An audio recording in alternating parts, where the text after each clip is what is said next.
Hey friends, என்னதான் நம்ம விதவிதமான சமையல் செஞ்சாலும் அந்த பரோட்டா, முட்டை ஆம்லேட் இதுக்கெல்லாம் வார்த்தையே இல்லைங்க பேசுகிறதுக்கு. அதுவும் நம்ம மதுரை ஸ்டைலில் கொடுக்குற 3 வகை குழம்புக்கும் சொல்லவே தேவையில்லை. அதான் அந்த அளவு நமக்கு அது மனசில் பதிஞ்ச ஒரு விஷயம். ஆனால் நம்ம இப்போ பசங்களுக்கு என்ன ஆயிடுச்சுன்னா அதுக்கும் மேலே அப்படின்ற மாதிரி ஆயிடுச்சா. அப்போ அந்த வெறும் பரோட்டாவும் சாப்பிட்றதுக்கு பிடிக்க மாட்டேங்குது அவங்களுக்கு. அதனால அவங்களுடைய வெர்ஷன் பார்த்திங்கன்னா மாறிக்கிட்டே இருக்கா.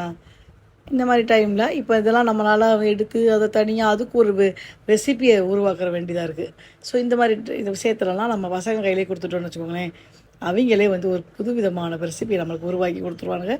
நம்மளும் உட்காந்த மாரி சாப்பிட்லாம். அதுக்கு தான் இன்றைக்கி ஒரு ட்ரை நடந்துகிட்ருக்கு பாருங்கள்.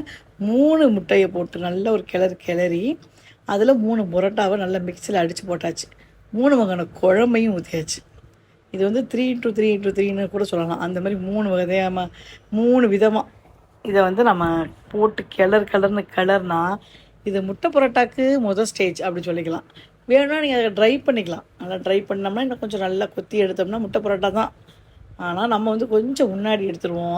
அது நல்லா இருக்கும். ரொம்ப அந்த குழம்போட காரம் குறையாமல் இருக்குமா சாப்பிட்றதுக்கு. அந்த பரோட்டாவும் நல்லா மெத்துன்னு இருக்குமா, நல்லாயிருக்கும். இது பார்த்திங்கன்னா 3 பரோட்டா தானே. ஆனால் இதோடைய குவான்டிட்டி பார்த்திங்கன்னா 3 பேர் சாப்பிட்லாம் நல்லா.